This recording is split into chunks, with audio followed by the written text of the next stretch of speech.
Bismillahirrahmanirrahim. Alhamdulillahi Rabbil Alamin. Wassalatu wassalamu ala ashrafil anbiya'i wal mursalin.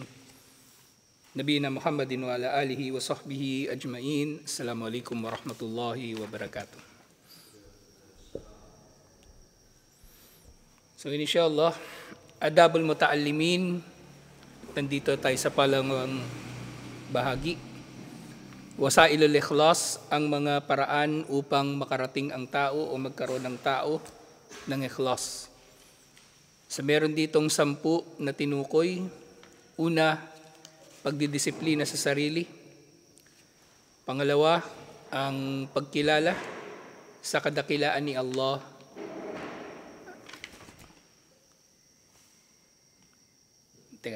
Ang pangalawa, yung takwa. Pangatlo, pagkilala sa kadakilaan ni Allah. Pang-apat, ang pagsisikap na magkamit ng gantimpala mula kay Allah, hindi sa tao. Panlima, pagpaparami ng dua. Pang-anim, pagsasanay sa sarili na gawin ng mga gawain na walang nakakakita nito liban kay Allah. Pangpito, ang hindi maghangad ang tao ng papuri mula sa kanyang kapwa-tao. Pangwalo, ang pagbasa at pag-aaral sa talambuhay ng mga scholar na pangkaraniwan sila mga tao, hindi sila mga propeta o hindi sila sahaba, pero nakakamit nila yung mga bagay na ito. So yung sunod, ano number na ba? Pangwalo, di ba? 9, pagtutuos sa sarili, natutuusin ng tao ang sarili niya sa kanyang antas ng ikhlas. At 10, syempre, makakamit ng tao ito sa gabay ni Allah. Syempre, ang gabay ni Allah ay makakamit sa pamagitan ng pagsisikap. Yung gagawin natin ng ating mga sarili na karapat-dapat o worth it sa tawfiq ni Allah. Kasi, yun nga, naalala ko bigla yung di ba madalas na nababanggit sa khutbah, dun sa khutbatul haja o yung muqaddimah, may yahdillahu fahuwal muhtad, ayat din yun sa suratul kahf, wa may yudlil falan tajida lahu waliyan murshida. O sa ibang hadith, may yahdihillahu fala mudillala wa may yudil fala hadiyala. Sino man ang gabayan ni Allah ay walang makapagliligaw sa kanya, at sino man kanyang iligaw ay walang makakapaggabay sa kanya. Ang ibig sabihin nito, yung tao, kay Allah ang manggagaling ang gabay sa kanya. Unang-una, okay? Gabay na mananampalataya siya unang-una at gumawa siya ng mabuti. Pero yun nga, the fact na walang makakapaggabay sa kanya liban kay Allah ay dahil sa si Allah, ginagabayan niya yung gusto niyang gabayan na nakita niya na karapat-dapat na gabayan. Okay? Hindi yun random. Hindi na pagtripan ka lang ni Allah kaya gusto niya maligaw ka. Hindi yun random. Yun ay nakita na ni Allah sa kanyang kaalaman. So bago pa tayo likhain ni Allah, nakita na ni Allah o nalaman na ni Allah lahat ng gagawin natin at nakita niya yung tao ito mabuti yung gagawin kaya gagabayan niya lalo. At ito tarantado kaya ililigaw niya lalo. Yun ang ibig sabihin. Kasi hindi ito random. Kaya yung qadar, alhamdulillah, yung natapos na natin, di ba? Lahat ng usapin actually sa Islam napapaloob dito ang qadar. Lahat. Kahit sa mga sa fiqh, sa gawain, kasi lahat naman yun ay gawain. So, paano nagagawa ng tao yung tama, paano nagagawa ng tao yung mali. So, napapaloob pa rin yun sa qadar. At napapanatag ang tao kapag tama ang kanyang pag-unawa sa qadar. Okay? So, tandaan nyo palagi yung 4 na haligi ng qadar. Yung kaalaman, pagnanais o kagustuhan, pagtatala at paglikha ni Allah. na lahat ng bagay nalaman na ni Allah, at sa mga bagay na nalaman niya, pipili siya ng mga magugustuhan niya na mangyayari, at ang gusto niyang mangyari, itatala niya. At para mangyari yung itinala niya at nagustuhan niya at nalaman na niya, lilikhain niya bandang huli ang mga nilikha. Kaya parehong umiiral ang free will ng tao at ang qadar ni Allah. Okay? Pero ang free will ng tao, doon pa lang sa kaalaman ni Allah umiral na. Nakita na ni Allah kung ano ang gagawin ng tao ayon sa kanyang free will, at gagabayan siya ni Allah patungo sa gabay. Alhamdulillah. Sa pangatlo, istihdaru admat al-bari jalla wa ala. Yung istihdar, ito yung yung di ba dito na naman yung yung alif, sin at ta. Alif, sin at ta, na kapag nauuna ito sa anumang salitang Arabic, ito ay talab. Istihdar, ano kaya root word nito? Hadara yahduru. Yung hadara Ha? Hindi, iba yung hadar na dal. Iba yun. Hadara, pag present ka, anong sasabihin mo?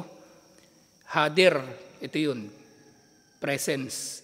So istihdar, kumbaga, hinihiling mo ang presence ni Allah o tinatanggap mo ang presence ni Allah. Naroon siya. Umiiral siya na siya ay dakila at siyang ating tagapaglikha, al-bari.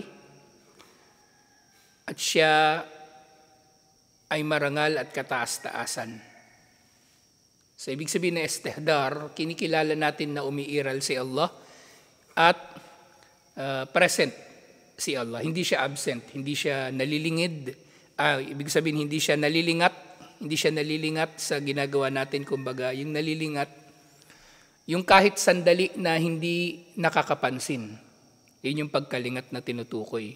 Yung gafla, kumbaga, na halimbawa napalingon ka sa iba, nagmumotor ka, napalingon ka sa iba, tapos nahulog ka na sa butas, yun, nalingat ka. So istihdar, kinikilala mo na si Allah ay palaging nariyan. So kapag si Allah alam mong nariyan, nakikita ka, ito ding ihsan. Di ba? Anong ibig sabihin ng ihsan? An ta'budallaha ka'annaka tarahu wa illam takun tarahu fa innahu yarak. Ang ihsan, ang sambahin mo si Allah na nalalaman mo o na parang nakikita mo siya. Sambahin mo si Allah na para bang nakikita mo siya, ibig sabihin para bang nasa harap mo siya. Sa kanya ka talaga nakikipag-usap. Nagre-recite ka ng Fatiha, Alhamdulillahi Rabbil Alamin, siya ang pinupuri mo. Hindi mo lang ito absent-mindedly na nire-recite. So yun yung istihdar. At ang istihdar, isa ito sa mga mahalagang payo, siyempre sa sala, para makapag-concentrate ang tao sa sala, lalong-lalo na tinatalakay natin ngayon yung arkanus sala. Na isa sa mga rukon ng sala, yung alin? Tuma'nina. Tuma'nina yung mas tamang term. Yung khusyu, yung pagka-taimtim, pero napapaloob siya doon sa tuma'nina, yung kapanatagan. Napapaloob siya doon sa kapanatagan. Yung term para sa rukun, yung tuma'nina. Khusyu, oo, meron, pero napapaloob siya doon. Inshallah. So yung istihdaru adamatil bari jalla wa ala, na kinikilala mo na naririyan si Allah. Present si Allah, hindi siya absent, hindi siya nalilingat, o hindi siya nagiging mangmang sa ginagawa mo. Annahu muttali'un alayka fi kulli waqtin. Na si Allah, nakikita niya o nakamasid siya sa iyo. Muttali'un alayka, siya ay nakamasid sa iyo. Binabantayan niya o nakikita niya ang lahat ng iyong gawain sa lahat ng oras. Fahuwa ya'lamu kha'inatul a'yuni wa ma tukhfis sudur. Aya ito sa Quran. Si Allah, nalalaman niya ang mga panlilinlang ng mga mata at ang inililihim ng mga dibdib, ng mga puso. Panlilinlang ng mga mata, ibig sabihin dito, yung mga kumbaga ibang bagay na hinahangad mo, na dahil dito gumagawa ka ng isang bagay tas nalilingat ka kasi meron kang ibang hinahangad kaysa dun sa mismong kaharap mo. Okay, kainatul a'yun. At syempre, ano man nililihim ng puso, nalalaman nito lahat ni Allah. So yung tao, kapag ganito, madidevelop niya sa kanyang sarili ang ikhlas, inshallah. Kaya nga dito, yujiru bika an tukhlisa lahu al-ibadata wahda. At ang mga ito ang tutulak sa iyo na maging mukhlis, na gawing dalisay ang iyong mga layunin para sa pagsamba kay Allah ng nag-iisa at walang katambal. Okay? So napakahalaga talaga ng ikhlas. Kaya nga itong libro, siningit ko talaga ito na may lecture kasi napakaganda ng mga aral dito. Alhamdulillah. Mas natin to, mas unahin inshallah. Wa tilka hiya martabatul ihsan. At ito nga yung ihsan, yung istihdar adamat al-bari, ang pagkilala na si Allah ay umiiral, present at nakamasid sa iyo. Ito ang martaba. Ano ibig sabihin ng martaba? Antas. Di ba mayroong tinatawag na maratibul Islam? Islam, ano yung mas mataas? Iman. At pinakamataas, ihsan. Okay? Nanguhulan. Islam, tapos yung pagkaka-arrange doon sa hadith. Okay? Singang ihsan, an ta'budallaha ka'annaka tarahu, fa illam takun tarahu, fa innahu yarak. Ang sambahin mo si Allah na para bang nakikita mo siya, na para bang nasa harapan mo na siya. Na alam mo, na kapag may hiniling ka sa Kanya, bibigay niya. At kapag hindi ka naging seryoso sa paghiling mo, magagalit siya sa'yo. Parang yung tao na yung kausap mo, di ba? Pag may kausap kang importanteng tao, gagawin mo yung lahat na, kumbaga, maging katanggap-tanggap ka sa kanya. Magdadamit ka ng maayos, maliligo ka, magpapabango ka, pagkausap mo siya, magalang ka. Ganun ang tao dapat kapag kaharap niya si Allah, kapag siya ay sumasamba o gumagawa ng iba pang mga gawaing pagsamba. May ikhlas. May ikhlas. So ganun niya gagawing mabuti ang kanyang pagharap niya kay Allah, inshallah. Hindi yung halimbawa, nagsasala yung tao, tapos kung ano-ano naman yung iniisip niya, lumilipad yung isip niya, tingin siya ng tingin sa relo, ang bagal ng imam magsala, gusto na niyang umalis, meron pa siyang lakad. Hindi ganon, okay? Kung ang tao, sinisikap niya na humarap na presentable sa kanyang kapwa-tao, mas lalo na kay Allah. Bagaman hindi nire-require kapag magsasala ka o gagawa ka ng ibang pagsamba, maganda yung damit mo, ang pinaka-pagandahin mo ay ang iyong niya, inshallah. Ang pinaka-pagagandahin mo ay ang iyong niya, inshallah, dahil yun ang titingnan ni Allah. Yun ang titingnan ni Allah. So, katulad nga yung hadith na nabanggit natin nung nakaraan. Sana ba yan? Yung inna Allah la yanduru ila suwarikum wa amwalikum walakin yanduru ila kulubikum wa amalikum. Si Allah hindi niya tinitingnan ang inyong mga itsura at inyong mga yaman habang ginagawa ninyo ang mga gawaing pagsamba. Pero tinitingnan niya ang inyong mga puso sa inyong ikhlas at ang inyong mga gawain kung tama ba ito. Siyempre, ano ang sukatan? Nag-iisang sukatan kung tama ang gawain? Sunnah. Ang sunnah ni Propeta Muhammad sallallahu alaihi wasallam. So narito yung dalil din doon sa dalawang kondisyon para matanggap ang mabubuting gawa. Itong hadith na ito. Itong hadith na ito. Sinabi nga, wa ma ahsana qawlu ahadis salaf, at napakainam ng sinabi ng isa sa mga salaf, isa sa mga naunang mga Muslim,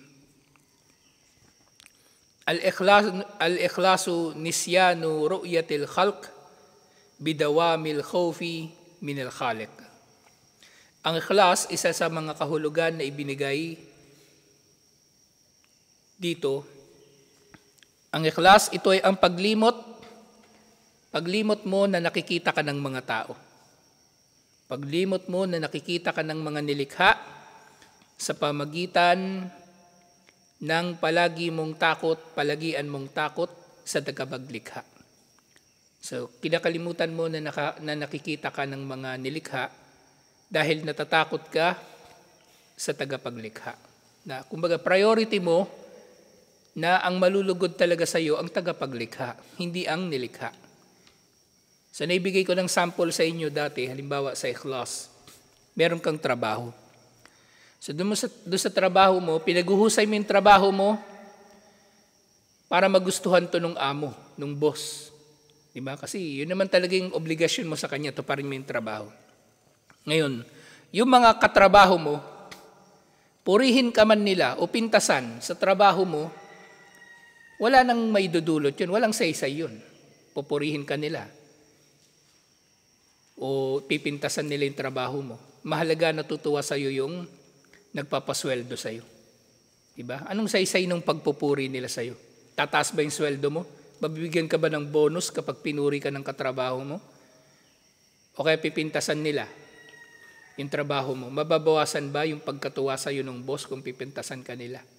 Kumbaga parang ganon. Pero syempre, mas absolute yung kay Allah. Si Allah nakikita niya ang lahat. Alhamdulillah, kaya kalimutan natin ang sasabihin ng tao sa mabubuti nating mga gawain at mag-focus tayo sa kumbaga, sasabihin ni Allah o magiging pananaw ni Allah sa ating mga gawain. Alhamdulillah. So ito yung istihdaru admatil bari jalla wa ala. Ito yung palagi natin pagsasaisip na nakikita tayo ni Allah. Yung istihdar na ito, minsan tinatawag ito na na muraqabah, na tayo ay nakikita palagi ni Allah. Pang-apat, al-hirsu ala nilil ajri min Allah Ta'ala. Pang-apat, para magkaroon ka ng ikhlas, pagsikapan mo na magkamit ka ng gantimpala mula kay Allah. Nang layunin mo sa gantimpala mo kay Allah, hindi yung gantimpala na mula sa tao. Na pupurihin ka, o kaya dahil nakita ka nilang gumagawa ng mabuti, susuportahan ka nila. Na minsan ito ay, kumbaga,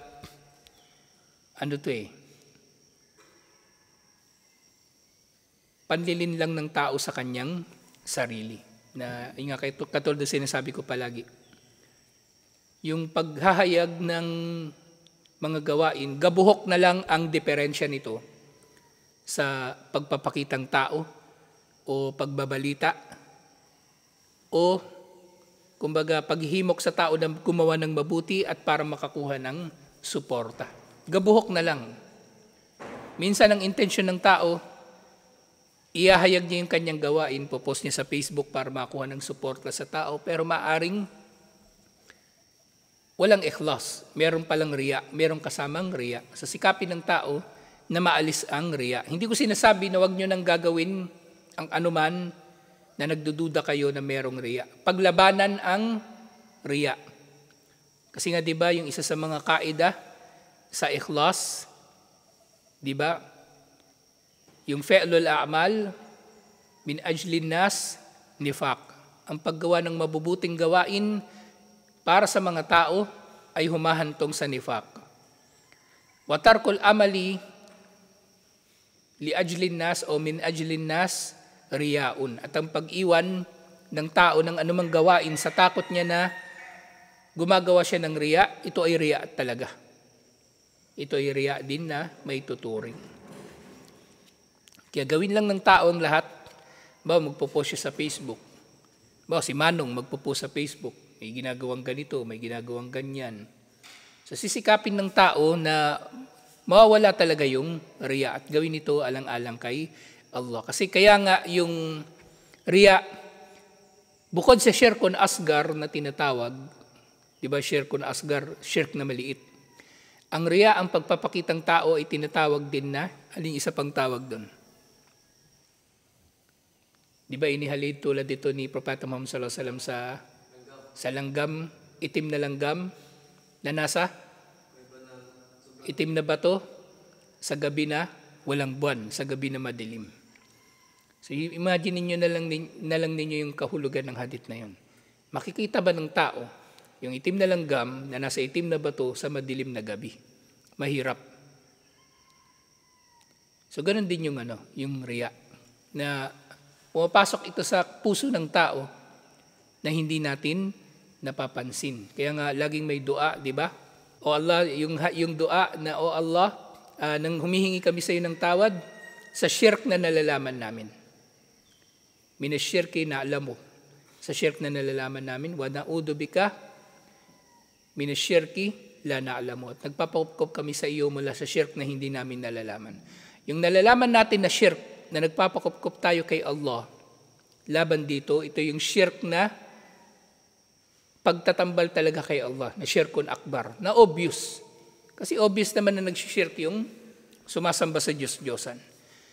Pero yung shirkun asgar, at lalo na shirkun khafi, isa sa mga tawag sa shirkun asgar, shirkun khafi. Khafi, ibig sabihin,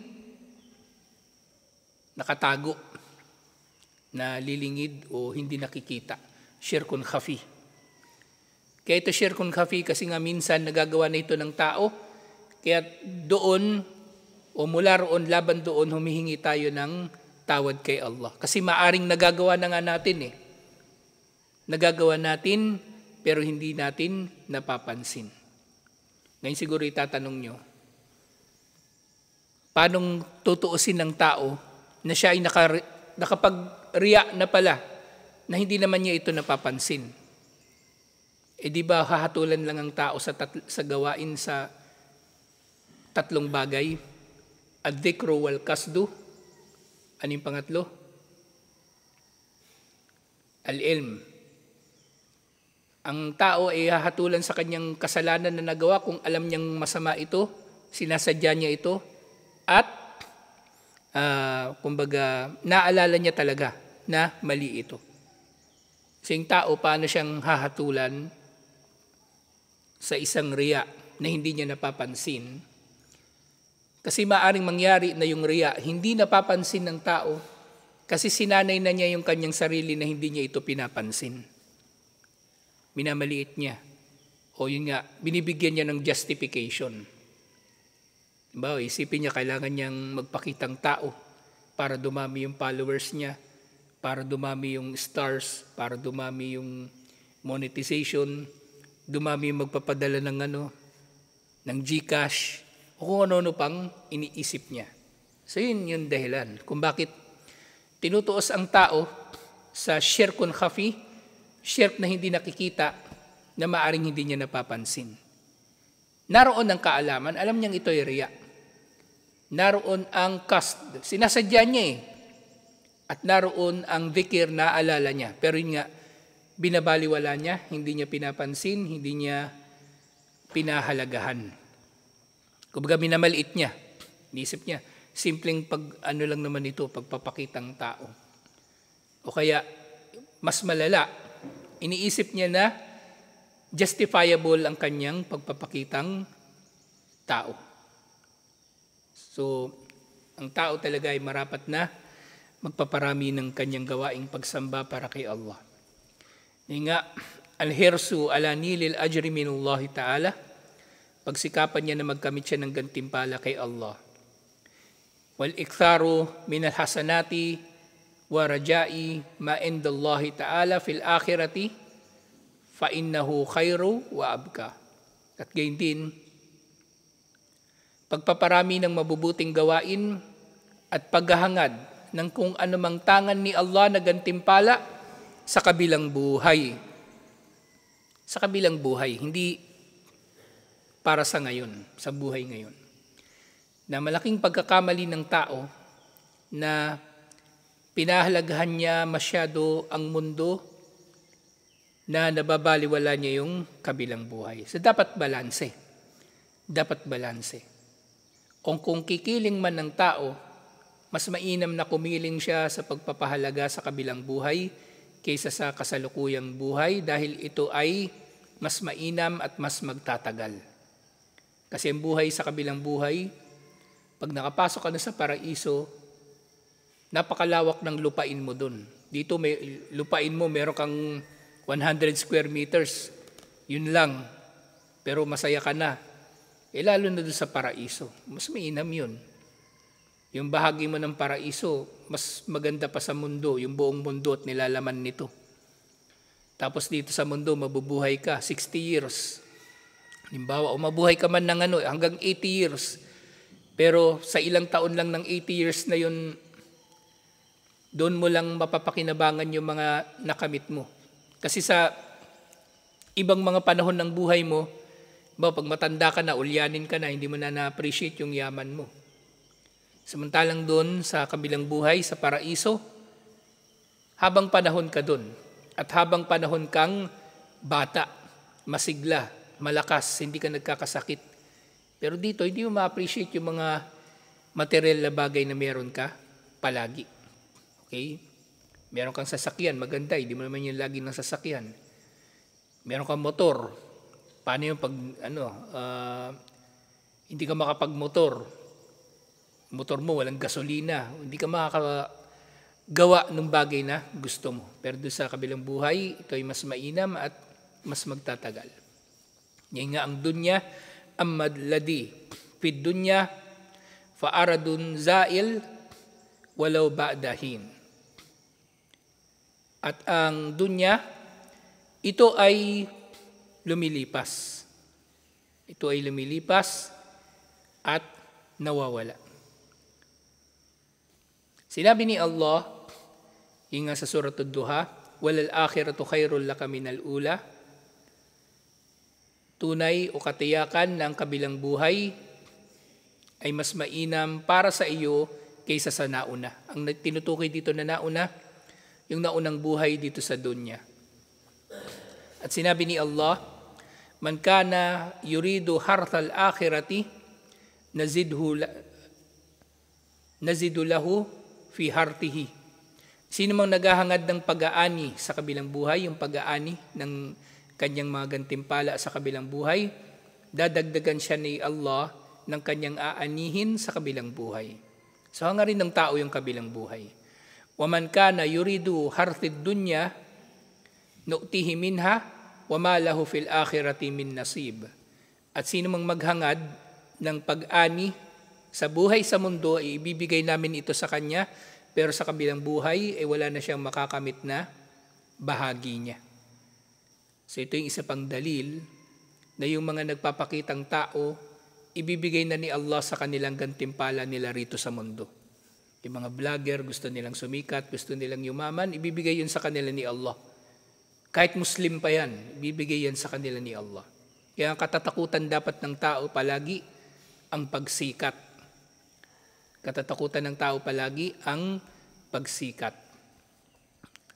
So yung mga scholar, yun nga, ay iniiwasan talaga nila yung pagsikat at iniiwasan nila yung, kumbaga, makikilala sila ng mga tao. At katotohanan yan, yung mga nakikilala nating mga scholar ngayon, sumikat lang naman sila nung patay na sila.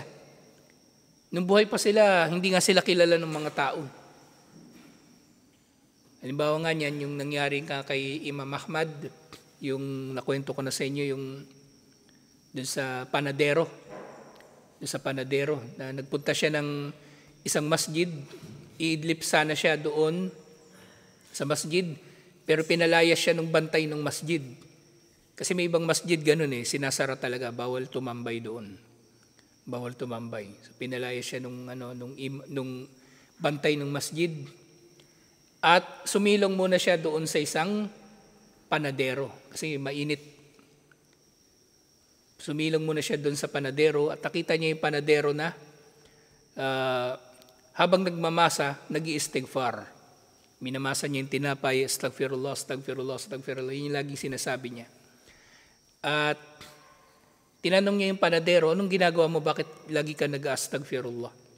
So sabi niya kasi, naniniwala siya, meron naman talagang isa ang paghingi ng tawad kay Allah sa mga paraan upang matupad ang iyong mga panalangin. Kahit mga panalangin mo na para dito sa mundo. Okay?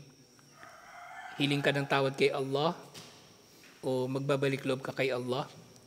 Gawin mo yung palagi. Siyempre, magpakamatuwid ka rin. Hindi puro astagfirullah ka tapos gago ka naman. Inulit-ulit mo na yung kagaguhan mo. Nag-astagfirullah ka na nagpapakamatuwid ka rin. Sabi yung panadero, mula nang ginawa niya raw kasi yun ay natutupad yung lahat ng kanyang hilingin. Natutupad. Liban na lang daw sa isang bagay. Yung makita ng personal si Imam Ahmad. So yun si Imam Ahmad, nandun na, pinagtulakan papunta sa kanya, alhamdulillah. So natupad yung kanyang panalangin. So makukuha ng tao yung kanyang gantimpala dito sa mundo. Kaya nga yung yung kapag nakukuha ng tao yung masyado niya nakukuha yung mga material na bagay, katakutan na niya kasi baka inuna na ni Allah yung gantimpala niya tapos sa kabilang buhay wala na siyang gantimpala. At syempre ito rin yung dalil na kahit kuffar, merong reward. Yung kuffar, wala naman silang ikhlas, di ba? Wala naman silang konsepto ng ikhlas. Makukuha nila yung mga gantimpala ng ginagawa nila. Yung politiko, sisikat siya. Mahalal siya sa iba't ibang mga pwesto.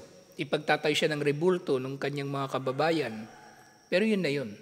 Hanggang doon na lang yun. Diba si Manuel L. Quezon, lagi nating sample, nakuha na ni Manuel L. Quezon ang gantimpala niya dito sa mundo, pero sa kabilang buhay, wala na. Wala na siyang makukuha. Wala na siyang bahagi sa kabilang buhay. At panghuli, sinabi ni Imam An-Nawawi,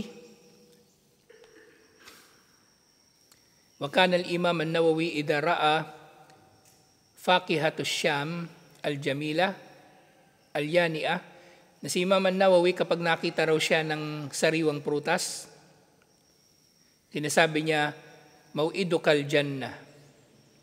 Sinasabi niya doon sa sarili niya, ang ipinangako sa iyo o ang tagpuan ninyo ng kumbaga ng mas masarap na prutas ay ang paraiso.